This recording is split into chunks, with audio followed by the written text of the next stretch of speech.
So you might be in a situation where for some reason Google Gemini is kind of giving you these types of errors that basically tell you that something went wrong or there's an issue or something along those lines.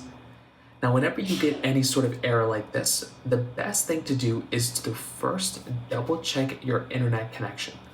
So go inside of your internet connection settings like this, and I recommend just going through and making sure you're connected to some sort of internet connection. Because sometimes you might not be connected to anything, and that's going to be the main problem you're going to run into.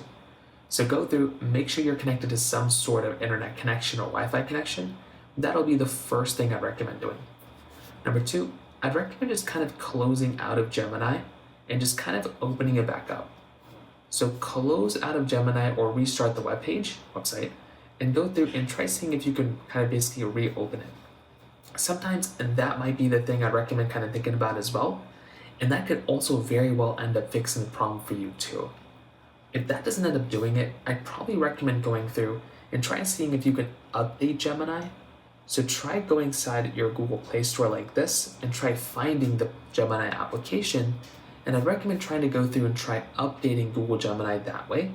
And hopefully that should end up fixing the problem for you too. If that doesn't end up fixing it, then I'd recommend just waiting it out and seeing if Google Gemini servers are down. If you have any other thoughts or questions, please let me know in the comment section below. Hit the like button, that would mean so much, but definitely hit that subscribe button.